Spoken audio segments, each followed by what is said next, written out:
Hello students, daily classes में आपका स्वागत है।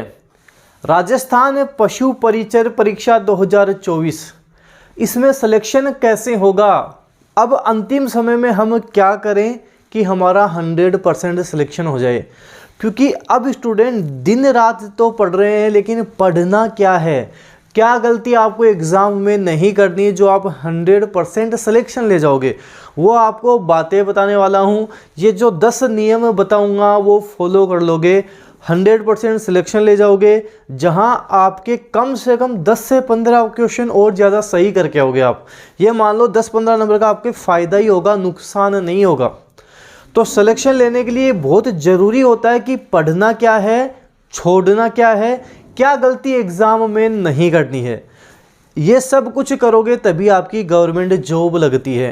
क्योंकि जब मैंने भी एग्ज़ाम देता था, पहले कुछ मिस्टेक्स होती थी, गलतियां होती थी, उनको सुधारा। जब उनको सुधार लिया तब मुझे समझ में आया कि अच्छा ये हम गलती कर रहे थे। तो सिलेक्शन लेने के लिए सारी चीज़ें बहुत ज़रूरी है, और तभी मेरा सिलेक्शन हो पाया था जब मैंने इन गलतियों को सुधारना शुरू किया था, उन पर काम करना शुरू किया था। तो वो कुछ मिस्टेक्स जो आप करने वाले हो वो नहीं करनी, और ये क्या मिस्टेक्स हैं जिनको आपको नहीं करना, एग्ज़ाम में ध्यान रखना, उसकी तैयारी आपको अभी करनी पड़ेगी। और ये जो अंतिम समय बचा है, इसमें आप ये 10 चीज़ें फॉलो कर लोगे, आपका सिलेक्शन कोई नहीं रोक पाएगा। देखो, दिन रात पढ़ना अच्छी बात है, लेकिन एक भेड़चाल में चलना अच्छा नहीं है। जो स्टूडेंट ये समझ गया कि एग्ज़ाम हॉल में जो पेपर आएगा उसमें क्या करना है, क्या छोड़ना है, क्या हमारी स्ट्रेटजी होगी, वो सिलेक्शन ले जाता है। तो अब ये 10 बातें मैं आपको बताने वाला हूँ, इन 10 बातों पे ध्यान रखना, इनको आपको करना ही करना है, 100% आप सिलेक्शन ले जाओगे। लाइन से, सीक्वेंस से सारी चीज़ें आपको देखनी है। पहला जो पॉइंट आपका है वो है कि सभी प्रश्न नहीं करने हैं। स्टूडेंट क्या सोच रहे हैं कि 150 के 150 क्वेश्चन करके आने हैं। 150 के 150 क्वेश्चंस आपको नहीं करने हैं।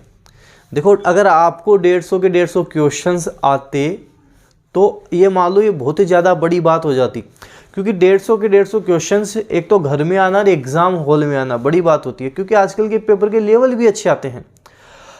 अब 150 क्वेश्चंस नहीं करने का मतलब क्या है, पूरे के पूरे प्रश्न नहीं करने का मतलब क्या है कि जो नहीं आ रहा उसको छोड़ देना है। जो नहीं आ रहा है वो आपको नहीं करना है। हो क्या रहा है, आपसे कुछ सवाल पूछा एग्ज़ाम में, कुछ भी पूछा गया, आपको वो सवाल नहीं आ रहा। जैसे मान लो मैं एक सवाल बताता हूँ आपको कि आपके एग्ज़ाम में आया कि महाराणा प्रताप के हाथी का नाम बताओ। आपको घोड़े का नाम तो पता है, चेतक हाथी का नाम नहीं पता, और बिल्कुल माइंड नहीं लग रहा है, तो उसको छोड़ देना है, उसको करना नहीं है आपको। ये ध्यान रखना, जो नहीं आ रहा वहाँ फालतू के तुक्के नहीं लगाने हैं। फालतू के तुक्के लगाओगे फंसोगे, नंबर आपके कम होंगे। जो नहीं आ रहा उसको छोड़ ही देना है, बिल्कुल नहीं आ रहा नहीं, उस पर हमें जाना है।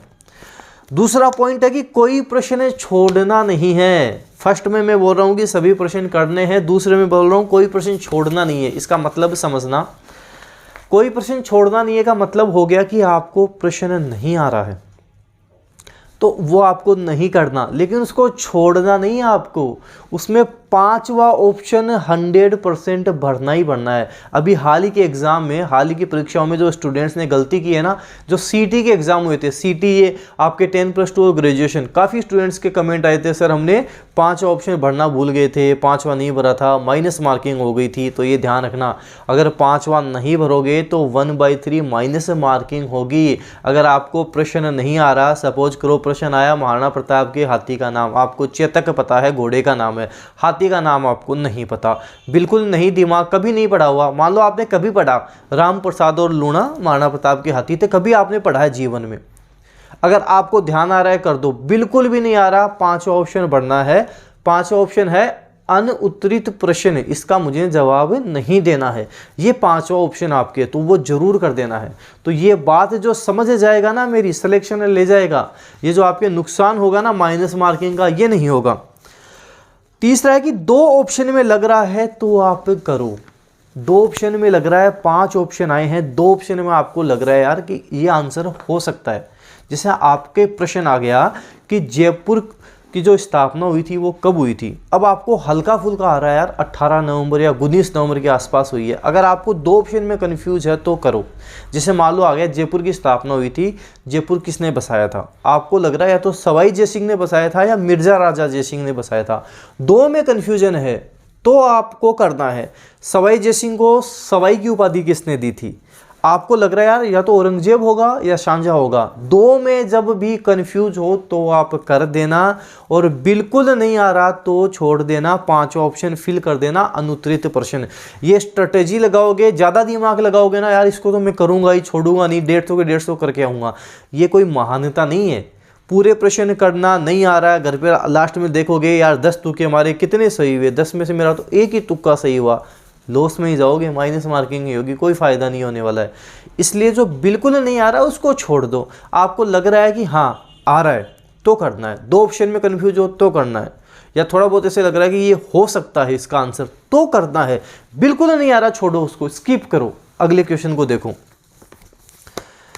पहले प्रश्न करो फिर OMR भरो। स्टूडेंट ज़्यादातर गलतियाँ क्या करते हैं, पहला क्वेश्चन किया OMR भर दिया, दूसरा किया OMR कर दिया। पहले सभी क्वेश्चंस करो आप, जो आपके 150 के 150 क्वेश्चंस हैं पहले सारे कर लो, जितने आ रहे हैं वो सारा सब कुछ आप कर लो, उसके बाद में OMR भरनी है।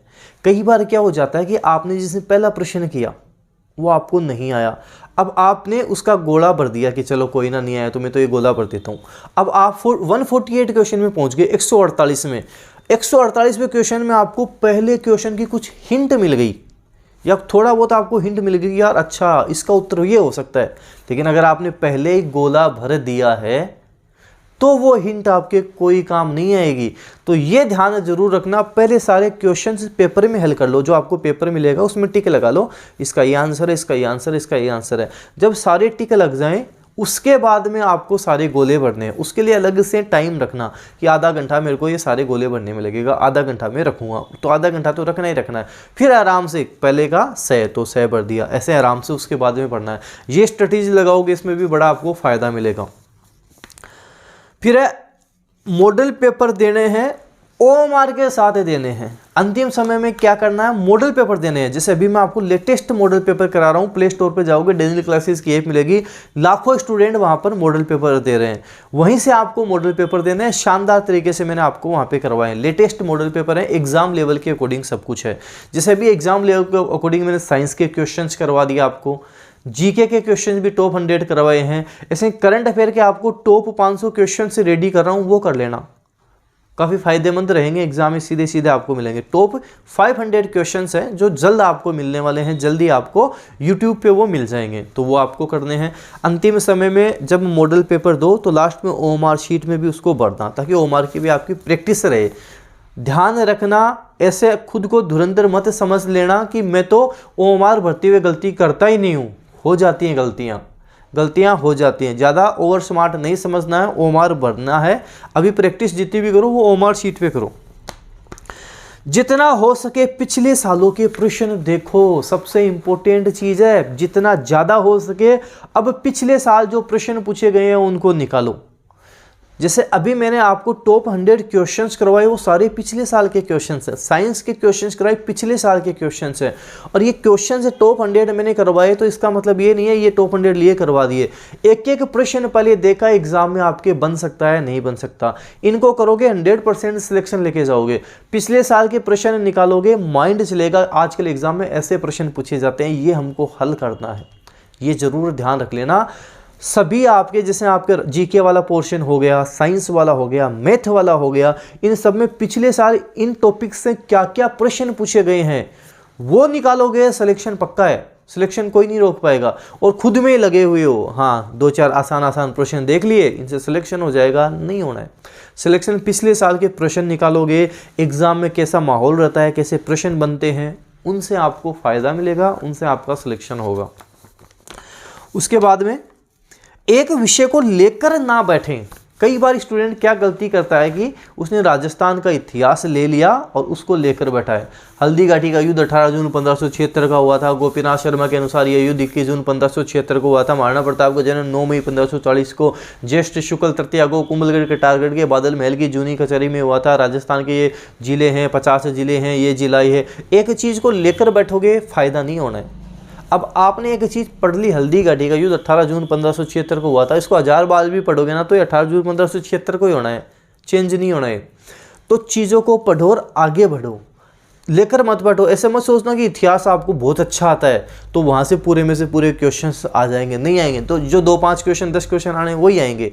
पढ़ना सब कुछ ही है। आपको यहाँ पे कोई टीचर नहीं बनना है, कोई इतिहास का आपको अध्यापक नहीं बनना है, आपको सिलेक्शन लेना है। और सिलेक्शन लेने के लिए सब कुछ ही पढ़ना पड़ता है। ऐसे नहीं होता कि मैथ छोड़ देता हूँ, अरे मैथ छोड़ दोगे इतना कोई हार्ड थोड़ी है, साइंस छोड़ देता हूँ, ये नहीं करना है। सब कुछ पढ़ के जाना है। 150 क्वेश्चन सिलेक्शन लेना है तो सब कुछ पढ़ के एग्जाम में जाना है। और जो सब कुछ पढ़ के जाएगा सिलेक्शन 100% ले जाएगा। तो ध्यान रखना, सब कुछ पढ़ कर जाओगे तो सिलेक्शन होगा। छोड़ना कुछ भी नहीं है, एक चीज़ को लेकर नहीं बैठ जाना है। और वो एक चीज़ कुछ भी हो सकती है, जैसे पशुपालन वाला आपको उसको लेकर बैठ गए, कुछ भी एक चीज़ हो सकती है। करंट अफेयर है उसको लेकर बैठ गए, लेकर नहीं, पढ़ो आगे बढ़ो, फिर पढ़ो आगे बढ़ो, रिवीजन करो आगे बढ़ो।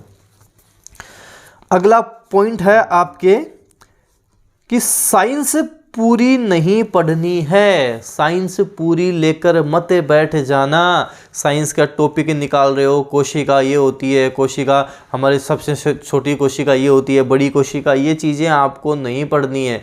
केवल जो आपके टॉपिक्स हैं वहीं पढ़ने हैं। जैसे आपके है भौतिक और रासायनिक परिवर्तन, ये पढ़ना है। भौतिक परिवर्तन कौन सा होता है, रासायनिक परिवर्तन कौन सा होता है। शानदार शानदार टॉप 100 क्वेश्चन में ये करवाया मैंने आपको। धातु अधातु, प्रमुख यौगिक, प्रकाश का परावर्तन और उसके नियम, आनुवांशिकी, मानव शरीर, प्रमुख रोग, कारण एवं निवारण। ध्यान रखना, ये जो टॉपिक है ना साइंस वाले, इनके प्रीवियस ईयर के आप क्वेश्चंस निकालोगे ना, शानदार मजा आ जाएगा। और यहाँ से 100% आपको क्वेश्चंस मिल जाएंगे। लिख के दे दूंगा, पिछले सालों के प्रश्नों में 100% मिलेंगे। पिछले साल के सारे प्रश्न निकाल लेना, क्योंकि भौतिक रासायनिक परिवर्तन ज़्यादा प्रश्न नहीं बनते इनसे। जो फिक्स क्वेश्चंस होते हैं, एक फिक्स क्राइटेरिया होता है, वहाँ से प्रश्न एग्जाम में पूछे जाते हैं। तो इनके पिछले साल के क्वेश्चंस ले जाना, अच्छे से कर लेना उनको। भौतिक रासायनिक परिवर्तन, आनुवंशिकी, जैसे मेंडल वाले के बारे में पढ़ना है, मानव शरीर हो गया, रोग हो गया, इन सब के बारे में पढ़ लो। जितना देर का सिलेबस में उतना पढ़ लो। अगर सिलेबस के बाहर 1-2 आ भी गया क्वेश्चन, आप दिमाग लगाना कि अगर सिलेबस के बाहर 1-2 क्वेश्चंस आ भी गए, उन 1-2 के चक्करों में इनको मत छोड़ देना। इनको नहीं छोड़ना है, ये तो करना ही करना आपको। ऐसे मैथ भी आसान है। कई स्टूडेंट सर हमें तो मैथ नहीं आती, मैथ तो छोड़ कर आएंगे। अरे मैथ के आसान आसान क्वेश्चन भी आएंगे आपके, जो सीधे सीधे सोल्व होंगे आपसे। जैसे पूछ लेंगे 250 का 13.5% क्या है, तो इन चीज़ों को निकालना आएगा ना आपको, तब कर पाओगे। मैथ में जैसे एवरेज हो गया आपके, ये सिंपल इंटरेस्ट हो गया, कंपाउंड इंटरेस्ट हो गया, ऐसे टॉपिक हैं। HCM हो गया, LCM हो गया, एवरेज हो गया, प्रॉफिट एंड लॉस हो गया, परसेंटेज हो गया, SI हो गया, आपके चक्रवृद्धि ब्याज वाले ये हो गए, अनुपात समानुपात वाले टॉपिक हो गए। तो इतने हार्ड वाले टॉपिक नहीं है, बेसिक टॉपिक हैं। अब भी अंतिम समय भी इनको 1-1, 2-2 घंटा दोगे ना तो आपका काम हो जाएगा, सिलेक्शन आप ले जाओगे। छोड़ना मत। इतना लेंदी सिलेबस नहीं दिया है। आजकल आप सिलेबस देखोगे ना तो आपको पता लगेगा सिलेबस आता कैसा है।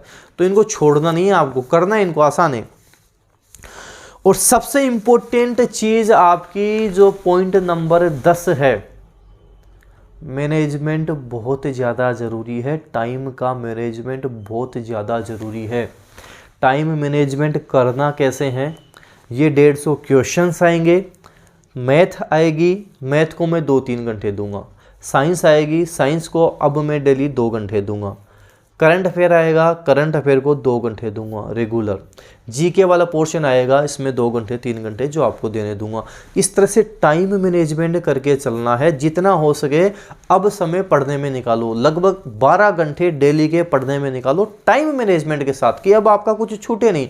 रेगुलर प्रैक्टिस भी हो रही है, सब कुछ कवर भी हो रहा है, वो आपको अंतिम समय में करना है। क्योंकि अभी टाइम हमारे पास बचा कितना है, 8-10 दिन तो बचे हैं।